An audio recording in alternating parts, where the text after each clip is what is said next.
Amy, ngayong nag-convene ang Senado bilang impeachment court, anong komento ng mga prosecutor?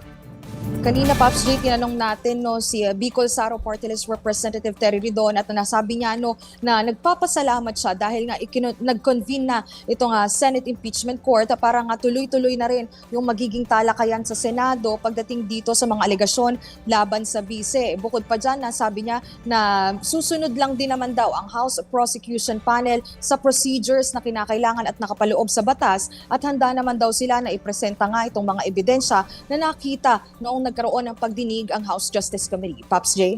Amy, paano ro ba nila pinaghandaan ang impeachment trial? Pops J, nagkaroon pa nga kaninang umaga ng konting pagpupulong itong House Prosecution Panel dahil nung nakaraang araw ang nasabi na nga ay pupunta nga sila dito sa Senado upang ma-witness din yung pag-convene ng Senate Impeachment Court. Pero so far, medyo nagkaroon ng alinlangan nung kaninang umaga pero dahil nga din sa kanilang mga pagpupulong ay napagpasyahan nila na kaninang 1 p.m. ay pumunta nga doon sa Senado. Though hindi natin nakita doon sa loob mismo ng plenary session itong Senado pero tuloy-tuloy ang kanilang pag-uusap dito para nga ma-pursue at ma-continue itong pag-uusap pagdating sa impeachment ni Vice President Sara Duterte. Pops J? At ano naman ang mensahe nila, Amy, sa mga senador kaugnay ng impeachment trial? Yes, Pops J, forthwith nga daw na kakailanganin na i-proceed yung impeachment trial pagdating kay Vice President Sara Duterte. Doon naman sa panig, Pops J, ng Senado, narinig na din natin na meron pang pre-trial process na gagawin ng mga senador.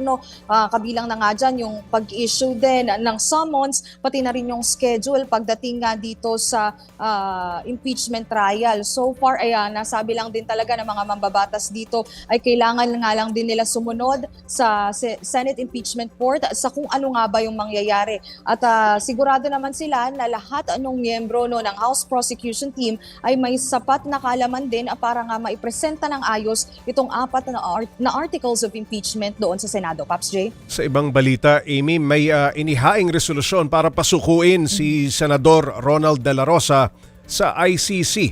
Ano pang nilalaman ng resolusyong ito?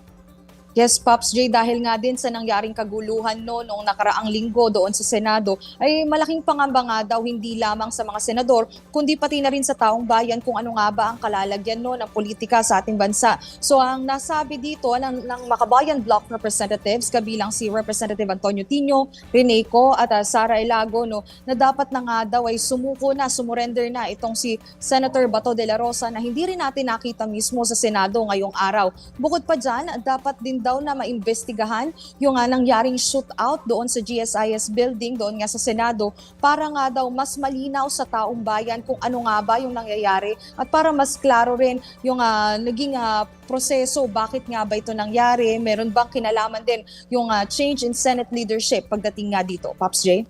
Maraming salamat, Mobile Journal, Amy Atienza.